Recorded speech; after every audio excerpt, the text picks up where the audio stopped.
प्रणाम। मैं वैद्य अरविंद पाठक, पुणे महाराष्ट्र से। आज आप लोगों को उपदंश सूर्य नाम का जो मेडिसिन है उसके बारे में मैं बताने के लिए आया हूँ। उपदंश सूर्य जो है एक आप लोग के प्रैक्टिस में ऐसे पेशेंट आते होंगे जिनको बहुत सारा ये मतलब सिफिलिस हो जाता है, सेक्सुअली ट्रांसमिटेड डिजीज ऐसा हो जाता है। तो आयुर्वेद में हम लोग क्या दे सकते हैं? तो हम लोग आयुर्वेद में रस माणिक्य दे सकते हैं, मनशिला दे सकते हैं, और सोमल कल्प या मलकल्प जो है वह दे सकते हैं। तो उपदंश सूर्य जो रस है उसके बारे में मैं आप लोग को विस्तार से बताऊंगा। कुछ जो बृहद योग तरंगिणी नाम की पुस्तक में इसके बारे में विस्तार से बताया गया है, और यह बनाना भी बहुत आसान है। तो जो उपदंश सूर्य है इसमें कंटेंट्स क्या हैं, इसको कब यूज करना चाहिए, और क्या क्या अवस्थाओं में कितना देना चाहिए, कैसे देना चाहिए, वो सब पूरा डिटेल स्टडी करके कुछ जमदग्नि सर के पीडीएफ में ये नोट्स हैं, कुछ मेरा अनुभव है, मैं आप लोगों से शेयर कर रहा हूँ। तो उपदंश सूर्य जो है यह आप लोग यह जान लीजिए कि यह सोमल कल्प है, मतलब इसमें मल्ल सिंदूर है। तो इसका कैसे यूज होता है? तो सफेद सोमल लेना है, आधा तोला, और उसको उसको लेके फिर त्रिफला का काढ़ा, कंटकारी का काढ़ा और नींबू का रस, इसको एक लोहे की कढ़ाई में डालकर नीम की लकड़ी से ऐसे घोलना है।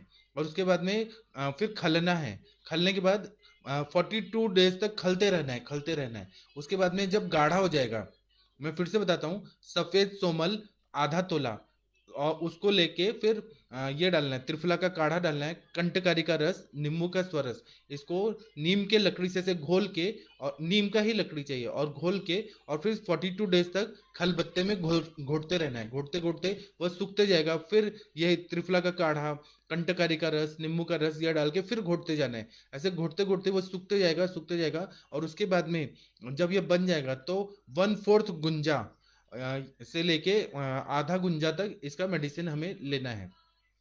गुंजा का मतलब कितना होता है? तो एक गुंजा जो रहता है वो 125 mgm रहता है। तो यहाँ पर कितना हो रहा है? 1/4। 1/4 मतलब 30 mgm, बहुत कम मात्रा में भी इसका बहुत अच्छा उपयोग रहता है। तो इसके बारे में श्लोक में ऐसा बताया है, बृहद योग तरंगिणी नाम के बुक में उपदंश सूर्य के बारे में ऐसा बताया है कि शंखोपलम कोलमितम फलत्रिकम सुधारसम निम्बुरसम तथैव लोहे कटाहे विनिधाय सर्वम संघृष्ट सत्व पिचु मंद जेन दंडेन यावत् भी घनी भवेत् च सिद्धो भवेत् मुद्ग निभाम च मात्राम दद्यात् फिरिंगामय के भिषग्भिः स्वच्छम विधेयम किल पत्थमस्य तेलाम्लवर्जम निखिलम व्रणग्नम कृतानुपाने उपदंश सूर्य। यह वृद्ध योग तरंगिणी में ऐसा श्लोक बताया गया है। तो बहुत सारे जो हमारे ग्रंथ है ना उसमें उपदंश के बारे में वर्णन है। लेकिन मतलब जब संहिता वगैरह जब लिखी गई थी, जैसे माधव निदान वगैरह लिखा गया था, तो उसके पहले के काल में जो भी ग्रंथ हैं, अपने रस शास्त्र के ग्रंथ हैं, जैसे रस रत्न समुच्चय है, भारत भैषज रत्नाकर है, भैषज रत्नावली है। भैषज रत्नावली तो अभी आया है। जो पुराने अपने ग्रंथ हैं तो उसमें जो उपदंश व्याधि है, तो वह कैसे होता था कि अति अगर रति सेवन किया तो पुरुषों को क्या होता था कि बहुत ज्यादा इरेक्शन का होने की वजह से वहां पे जख्म हो जाता था, बहुत ज्यादा सेक्सुअल एक्ट होने की वजह से वहां जख्म हो जाता था। जो अपना जो लिंग होता है, आगे का भाग जो रहता है ना, वहां पे ऐसे छिल जाता है, या फिर वहां ब्लड सर्कुलेशन ज्यादा होने की वजह से जख्म हो जाता है। तो अतिरति सेवन की वजह से, या फिर वहां पे क्या है कि क्लीनलीनेस नहीं कर रहे हैं, मैथुन करने के बाद ना उसको क्लीन नहीं कर रहे हैं, या फिर योनि प्रदोष, मतलब जो पार्टनर हैं जिनके साथ संबंध आ रहा है, इंटरकोर्स हो रहा है, तो उनका अगर योनि में, जैसे कभी कभी क्या होता है कि उनको अचरना योनि व्यापत होता है या कफजा योनि व्यापत होता है, तो उनके साथ अगर संबंध आया तो पुरुषों को उपदंश हो जाता है। तो ये सादा वाला उपदंश है। बाद के ग्रंथों में बताया कि फिरंग उपदंश, फिरंग मतलब फॉरेन से आया हुआ जो सिफिलिस है, सेक्सुअली ट्रांसमिटेड डिजीज, तो उसका उल्लेख बाद के ग्रंथों में मिलता है, जैसे कि माधव निदान में मिलता है, फिर भैषज रत्नावली में मिलता है। बाद में जब ये मुस्लिम आक्रमण होने लगे, अंग्रेज आए, फ्रेंच लोग आए, पुर्तगाली आए, और तुर्की के लोग आए, बहुत सारे बाहर से अटैक हुए, और उन्होंने जब इंडियन लोगों के साथ संबंध बनाए तो उपदंश व्याधियां बहुत ज्यादा फैल गई। तो वह जब व्याधियां फैली तो यह फिरंगोपदंश, इस तरह के व्याधियां आया। उसके पहले ये फिरंग उपदंश जो था वह भारत में नहीं था। तो फिर उसके लिए चिकित्सा करने के लिए कुछ रिसर्च किया गया, जैसे अभी कोरोना का वैक्सीन है, क्योंकि नई व्याधि आती है तो नया रिसर्च होता है। उसी तरह से उपदंश सूर्य जो है वह फिरंगो उपदंश के लिए बनाई गई दवाई है। सादा जो रहता है उपदंश जो रहता है अतिरथि सेवन और योनि दोष से, या फिर मतलब लिंग को न धोने की वजह से, वह तो सादे सादे दवाई से ठीक हो जाता है। लेकिन जो फिरंग उपदंश है, मतलब सिफिलिस है, गोनोरिया है, तो यह जो सेक्सुअली ट्रांसमिटेड डिजीजेज हैं, जो बहुत सारे जंतुओं की वजह से होता है और ज्यादा डीपली रूटेड होता है, और दूसरा तकलीफ भी बहुत ज्यादा देता है, उसमें उपदंश सूर्य नाम की जो दवाई है, या मार्केट में मिलती है, और या फिर आप लोग खुद भी बना सकते हैं, तो इसका बहुत ज्यादा फायदा होता है। तो फिरंग जो रोग रहता है ना, फिरंग उपदंश जो रहता है, यह जंतु संसर्ग की वजह से सेक्सुअली ट्रांसमिट होता है। और फिर यह दो टाइप का रहता है, एक एक्यूट रहता है मतलब तीव्रावस्था में, और दूसरा रहता है जीर्णावस्था में, मतलब क्रॉनिक फेज में रहता है।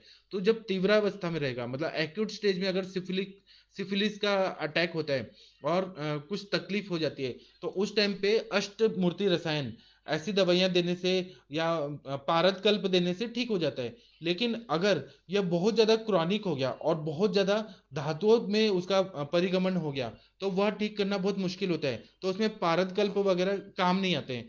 पारद कल्प देंगे, जैसे रस कल्प वगैरह देंगे, तो वह जल्दी ठीक नहीं कर पाता है। तब इसीलिए बहुत सारे रिसर्चेज हुए।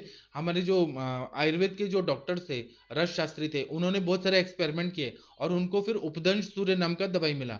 तो उपदंश सूर्य जो है उसकी कंडीशन क्या क्या है वह देखिए। तो जब पुराना अवस्था में, जब पारद कल्प काम नहीं कर रहे हैं, रस कल्प काम नहीं कर रहे हैं, तब मल्ल कल्प बनाया गया। मल्ल कल्प मतलब जिसमें सोमल है, यह विष द्रव्य है, लेकिन उसकी कम मात्रा में मेडिसिन के रूप में प्रयोग किया जाता है। तो जहां जहां पे भी दोष दुष्यों का, दुष्य आदिकों का बहुत ज्यादा संयोग हो जाता है, और बहुत ज्यादा धातु में वो संसर्ग है, जंतु का संसर्ग बहुत ज्यादा डीपली चला जाता है, वहां पर उपदंश सूर्य का प्रयोग करने से फायदा होता है। तो उपदंश का विष जो रहता है वह त्वचा और रक्त तक ही न रह के जब मांसादी धातुओं में चला जाता है, तो उसकी वजह से और ज्यादा लीन हो जाता है, बहुत ज्यादा डीपली रूटेड हो जाता है, और वहां पे भी इन्फेक्शन हो जाता है, और कभी कभी यह अस्थियों तक भी चला जाता है। तब उस टाइम पे ये उपदंश सूर्य है वह बहुत ज्यादा काम होता है। लेकिन अगर सुपरफिशियल रहा, त्वचा और रक्त में रहा, तो अष्टमूर्ति रसायन है और सिंदूर कल्प जो है वह देने से फायदा हो जाता है।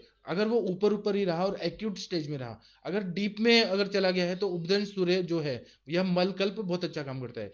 अब जो सिफिलिस का जो भी इन्फेक्शन है, वो अगर मांसगत व्रण बना रहा है, मतलब मांस धातु में जाके व्रण बना रहा है, अस्थिगत व्रण बना रहा है, या फिर नाड़ीगत बना रहा है, या गंड अर्बुद ग्रंथि, ऐसे बहुत सारे कॉम्प्लिकेशन कर रहा है, हड्डियों में सड़न कर रहा है, अस्थियों में बहुत ज्यादा सड़न ऐसा हो रहा है, वहां पे सिफिलिक्स का बहुत ज्यादा इन्फेक्शन, अगर इन्फ्लेमेशन फैल रहा है, क्योंकि संसर्गजन्य है ये व्याधि, सेक्सुअली ट्रांसमिटेड डिजीज है, तो उसमें उपदंश सूर्य जो है वह देने से मतलब पारदकल की अपेक्षा मलकल्प, मतलब उपदंश सूर्य जो रस है उसका देने से बहुत ज्यादा उपयोग पड़ता है। उसके बाद में पुराना जो उपदंश जन्य व्रण होते हैं, यही बीमारी अगर बहुत ज्यादा दिन तक रहेगी, उपदंश, और उसकी वजह से व्रण हुआ है, मतलब ऐसे जख्म हुए हैं जो ठीक नहीं हो रहा है, और वो कभी कभी हम मेडिसिन देते हैं, अष्टमूर्ति रसायन, रस सिंदूर वगैरह, तो कभी ठीक हो जाते हैं, फिर से आ जाते हैं, और जब आते हैं तो बहुत ज्यादा वो उसका फैलाव रहता है, वो पसरे हुए रहते हैं, और बहुत ज्यादा तकलीफ देते हैं, बहुत ज्यादा पेनफुल रहते हैं, और उनमें जो स्त्राव निकलता है वह भी ठीक नहीं हो पा रहा होता है, बहुत ज्यादा वो डैमेज करते हैं सेल्स को और टिश्यूज को। तो उसमें हम लोग अगर उपदंश सूर्य देंगे, तो बहुत अच्छा फायदा होता है। कभी कभी व्रण जो रहते हैं वो तालू में रहते हैं, जीवा पे रहते हैं, ओष्ठ के अंदर रहते हैं, और लिंग भाग में रहते हैं, मतलब पेनिस पे रहते हैं, और अंदर का जो म्यूकोजल मेम्ब्रेन है वहां रहते हैं। तो यह पुराने, और जितना पुराने रहेंगे और फैले हुए रहेंगे उतना ज्यादा तकलीफ देते हैं। कभी कभी यह मनुष्य को जिंदगी भर तकलीफ देते हैं। वो जो उपदंश के वजह से जो व्रण आता है वो कभी हील ही नहीं होते, हमेशा उससे पस आने लगता है। तो फिर उसमें हम लोग क्या दें? तो आयुर्वेद की जो उपदंश सूर्य दवाई है बहुत अच्छा फायदा करता है। अगर मांसगत व्रण इसकी उपेक्षा बहुत दिनों तक की गई, तो क्या होता है, वो फैलते जाते हैं, बहुत अंदर जाते हैं, और इसमें सिफिलिस का जो इन्फेक्शन है उसमें बहुत ज्यादा पॉइजन रहता है, मतलब जहर रहता है, विष रहता है, और वह निकलता ही नहीं है। तो उसका जो एंटीडोट है, ऐसा कुछ तो चीज चाहिए जो उसके जो विष है उसको निकाल दे। और अगर ये अस्थियों तक चला गया तो सड़न पैदा होती है। और कभी कभी अतरिंद्रिय मतलब बहुत ज्यादा जो ग्लैंड्स हैं हमारे बॉडी में, छोटे छोटे, जैसे एड्रिनल ग्लैंड है, सलाइवरी ग्लैंड है, पैरोटिड ग्लैंड है, फिर लीवर में है, पैंक्रियाटिक डक्ट में जो ग्लैंड है जो भी हमारा सिक्रीशन करता है, थायराइड ग्लैंड है, बहुत सारे एंडोक्राइन सिस्टम, उसमें जो ग्लैंड्स है एंडोक्राइन ग्लैंड्स, उसमें ये अटैक करता है और फिर सिक्रीशन को इम्पेयर करता है। उससे ना बहुत ज्यादा तकलीफ होता है। यह जो विष जा रहा है, तो उसमें उपदंश सूर्य जो है वो अगर हमने दिया तो बहुत फायदा होता है। उपदंश सूर्य के साथ अगर घृतपान बहुत ज्यादा कराया तो और ज्यादा अच्छा फायदा करता है। उसके साथ में वात वाहिनियां जो है, फिर जो अपने प्लेक्सेस है, नर्व्स के जो प्लेक्सेस हैं, जो जिसको हम चक्र बोलते हैं, जैसे अनाहत चक्र, अलग अलग मूलाधार चक्र, जो भी चक्र है, प्लेक्सेस, नर्व, आप लोगों ने डिसेक्शन में देखा होगा कि नर्व्स का गुच्छा गुच्छा रहता है, जो हमारा जो भी एक्शन है, मतलब जो भी मूवमेंट है, वो नर्व का कंडक्शन होने की वजह से वो सारा होता है। तो वहां पर भी सिफिलिस का अटैक होता है, जंतुओं का अटैक होता है और बहुत ज्यादा इन्फेक्शन फैल जाता है।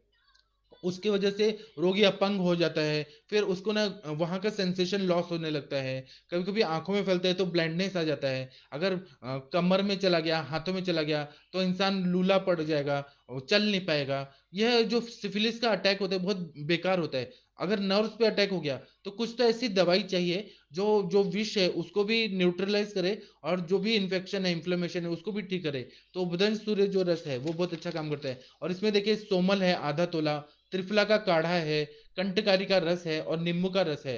नीम के लकड़ी से इसको चलाना है और 42 डेज तक इसकी भावना देके फिर गोली बनाना है। मतलब सोमल को इतना स्ट्रांग बनाया गया है कि वह जाके उपदंश के सारे विष को नष्ट कर देता है और रीजनरेट करता है, सारे सेल्स जो डैमेज हो गए उसको नया बना देता है।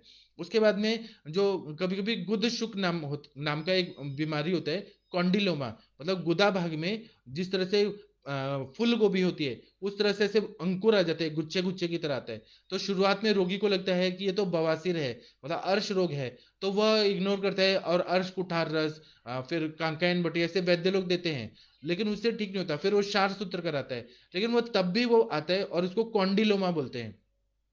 उसको शस्त्र कम करने से भी वो ठीक नहीं होता है, बार बार आ जाता है। तो ऐसे गुद शुक जो होता है उसमें क्या करते हैं कि अगर उपदंश सूर्य अगर दिया जाए तो बहुत अच्छा फायदा होता है। और दूसरा है कि कभी कभी तालू, तालू जो सॉफ्ट पैलेट रहता है, हार्ड पैलेट रहता है मुंह के अंदर ऊपर, वहां पर, या फिर शंख प्रदेश में एक व्रण हो जाता है जो सिफिलिस की वजह से फैला हुआ रहता है, तालू में भी व्रण हो जाता है। तो उपदंश सूर्य जो मेडिसिन है उसके से वह ठीक हो जाता है, व्रण भरकर ठीक होने लगता है। और कभी कभी क्या होता है कि ये व्रण ज्यादा बढ़ गया तो अंधापन आ जाएगा, आंखें लाल हो जाएगी, यहाँ कनिनक संधि पे हो जाता है सिफिलिस के इन्फेक्शन की वजह से, फिर पक्ष्म में हो जाएगा, आंखों के पलकों में हो जाएगा। तो इसमें हमें त्रिफला और घी के साथ इसका उपयोग करना चाहिए तो बहुत अच्छा फायदा हो जाता है। और उपदंश सूर्य जो रस है वह आंखों में भी अगर हो रहा है, शंख प्रदेश में हो रहा है, तालू में हो रहा है, तो अगर इसका सेवन किया जाए, वो भी कितना है तो 1/4 गुंजा से हाफ गुंजा तक इसको देना है तो बहुत ज्यादा फायदा होता है, इसकी गोलियां मिलती है। उसके बाद में उपदंश जन्य सिफिलिस का जो विष होता है उसका उद्रेक कम होके वह ना क्या करता है, धीरे धीरे इंटरनल इंद्रियों में फैलने लगता है, जैसे आंखों में, कान में, नाक में, कर्मेंद्रिय, हाथ पे, पैर में, सभी जितने भी नर्वस सिस्टम है ना उस पर अटैक करता है। तो उसकी वजह से कभी कभी अतिसार और संग्रहणी होता है, मतलब लूज मोशन हो रहा है और उसकी वजह से आव आने लगता है, बार बार खाना पचता नहीं है। और सिफिलिस का अटैक होने की वजह से जब यह जीआईटी ट्रैक्ट मतलब गैस्ट्रोइंटेस्टिनल ट्रैक्ट में जाएगा तो पूरा डाइजेशन को इम्पेयर करता है, खराब करता है, तो उसकी वजह से खाना पचता नहीं है, लूज मोशन होता है। और फिर संग्रहणी नाम की बीमारी होती है कि मुहर बद्धम मुहर द्रवम, ऐसा ग्रहणी का रोग आगे बढ़ के संग्रहणी होता है। तो जितना भी लेयर जो है विलाइज है, म्यूकोजल मेम्ब्रेन है जो इंटेस्टाइन में, पित्त धरा कला जो बोलते हैं, वह सारा डैमेज होने लगता है सिफिलिस की वजह से। तो अगर हमने उपदंश सूर्य का प्रयोग किया तो बहुत अच्छा फायदा होता है। कभी कभी क्या होता है कि उपदंश सूर्य का इफेक्ट है वो सेंट्रल नर्वस सिस्टम पे होता है या फिर parasympathetic nervous system, sympathetic nervous system पे होता है। तो उसकी वजह से जितने भी अपने गैंग्लियन जो है, मतलब नर्व्स के नर्व एंडिंग है, वहां पे भी इसका इफेक्ट होता है। फिर डेंड्राइट्स है ब्रेन में, ये बहुत जगह अगर अंदर ही अंदर फैलते जाते हैं नर्वस सिस्टम में, तो उसकी वजह से कभी कभी पैरालिसिस हो जाता है। सिफिलिस का इन्फेक्शन की वजह से पैरालिसिस हो जाता है। फिर कलाई खंज और पक्षाघात ऐसी जो व्याधियां बताई हैं, और जिसमें परमानेंट ना इंसान चल नहीं पाता, लंगड़ लंगड़ के चलता है, ऐसी बीमारियां हो जाती है। और कफ प्रकोप अगर हो गया तो उससे वह और बढ़ता है, और रोगी मतलब डायग्नोस करना बहुत मुश्किल हो जाता है। और पेशेंट को अगर मेडिसिन दिया तो फिर कभी कभी वो स्वस्थ दिखता है, लेकिन अंदर ही अंदर वो फैलता है और वो पक्षाघात के जैसे सिम्टम आ जाएंगे। मतलब अंदर ही अंदर क्रॉनिक अवस्था में अगर विष फैलता गया, तो उसमें अगर हमने उपदंश सूर्य को सारीवाद्य ले या रक्त दोषांतक रस है, या रक्त को शुद्धि करने वाली बहुत सारी दवाइयां हैं, जैसे महामंजिष्ठादिक्वात, और बहुत सारे अगध द्रव्यों के साथ अगर हमने दिया, तो बहुत इसका इफेक्ट हो जाता है। कभी कभी क्या होता है कि पुनरावर्तक ज्वर जो रहता है, जो 8 दिन के बाद फिर से आता है, या फिर 15 दिन के बाद आता है, बार बार जो पुनरावर्तक ज्वर जो आता है, तो उसमें सिफिलिस का अटैक की वजह से ज्वर होता है, जो सेक्सुअली ट्रांसमिटेड डिजीज होते हैं। अब मैं आप लोग को जानकारी के लिए बता रहा हूँ कि आप लोग बोलेंगे कि ऐसे पेशेंट कहाँ आते हैं, तो यहाँ पर पुणे में एक बुधवार पेट एरिया है जो रेड लाइट एरिया है।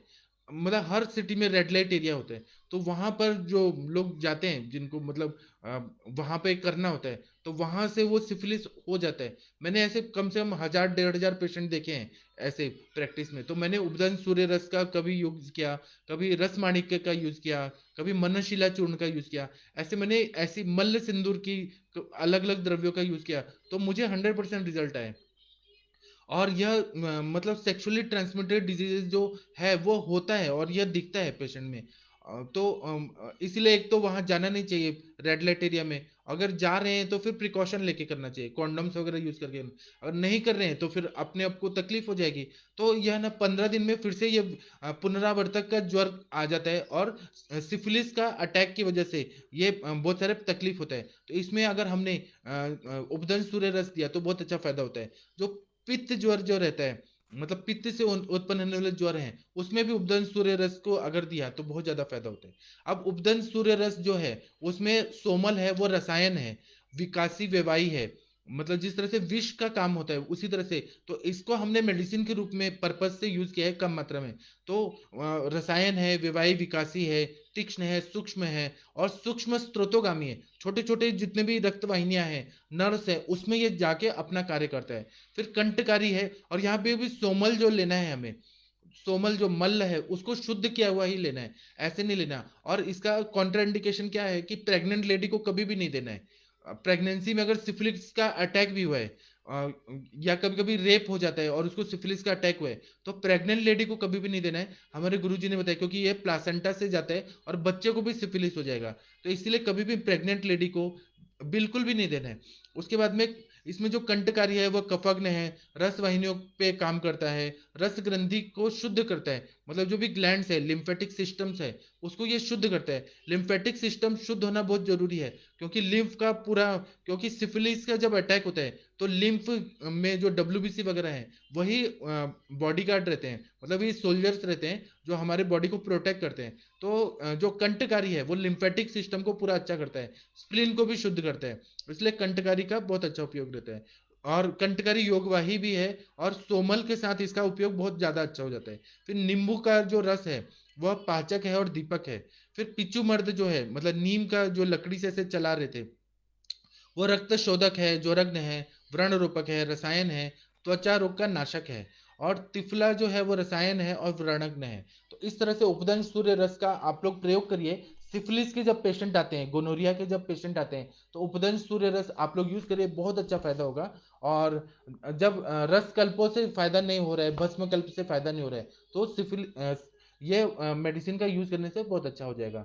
मैं आप लोग का क्वेश्चन आंसर करता हूँ, फिर मेरे पेशेंट आ रहे हैं, मैं देखूंगा उनको, और उसके बाद में मैं 9 बजे इंटरेक्टिव सेशन में आऊंगा। डॉक्टर प्रियंका राजपूत जी प्रणाम मैडम, आपको भी। डॉक्टर विकास जी प्रणाम। ज्योतिपाल जी नमस्ते। उत्तम जी नमस्ते। एक मिनट में सब लोग को ना ज्योतिपाल जी नमस्ते, प्रियंका जी नमस्ते। आपको कोई क्वेश्चन होगा तो आप सब लोग निकाल के रखिए, हम लोग 9 बजे का इंटरेक्टिव सेशन जब करने वाले हैं तो आप लोगों को आना है, आज सबको चांस दिया जाएगा। उत्तम जी प्रणाम आपको। ज्योतिपाल जी नमस्ते। सविता जी प्रणाम। आपसे बात नहीं हो पाई थी, कृपया मैं क्षमा चाहता हूँ, क्योंकि मैं भी बहुत बिजी रहता हूँ, लेकिन हम लोग बात करेंगे, आपका केस के बारे में डिस्कस करेंगे। सोनल पटेल जी प्रणाम नमस्ते। आप कैसी हैं? उसके बाद में डॉक्टर अरुण शर्मा जी प्रणाम। ये जो केस है ना डॉक्टर अरुण शर्मा जी, या अभी हम लोग 9 बजे का इंटरेक्टिव सेशन हो रहा है, उसमें आप पूछिएगा तो हम उस पर डिस्कस करेंगे। डॉक्टर लीलाधर जी प्रणाम नमस्ते। डॉक्टर शिल्पा यर्मे मैम प्रणाम नमस्ते। उसके बाद में और कौन कौन है? जगपाल सिंह जी प्रणाम। डॉक्टर श्वेता जी प्रणाम। मैं सबको नमस्ते बोल देता हूँ, क्योंकि आप लोग इतना टाइम निकाल के आ रहे हैं सुनने के लिए उपदंश सूर्य रस। उसके बाद में कमलेश जी प्रणाम। डॉक्टर हिमांशु गुप्ता जी प्रणाम। डॉक्टर नवीन जोशी सर प्रणाम आपको भी। डॉक्टर अखिलेश वैद्य अखिलेश गुप्ता जी प्रणाम। आप लोग क्वेश्चन नहीं पूछ रहे हैं, कोई बात नहीं। आप लोग उपदंश सूर्य रस का प्रयोग करिए और फिर बताइएगा कि आप लोगों को कैसा रिजल्ट आया। अगर आप लोगों को अवेलेबल नहीं है तो आप मुझे बताइएगा, मैं आप लोगों को अवेलेबल करवा के दूंगा। सोनम जी प्रणाम। डॉक्टर अमन पाल जी प्रणाम।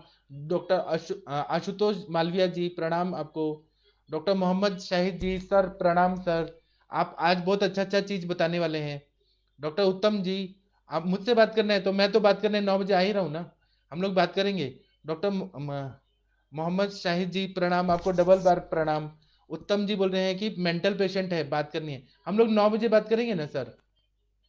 तो अभी मैं लेक्चर बंद करता हूँ, मेरे पेशेंट का आने का टाइम हो गया है, मुझे थोड़ा छुट्टी दीजिए। हम लोग 9 से 10:30 तक क्लिनिकल इंटरेक्टिव सेशन करेंगे, फिर हम लोग मिलते हैं। प्रणाम।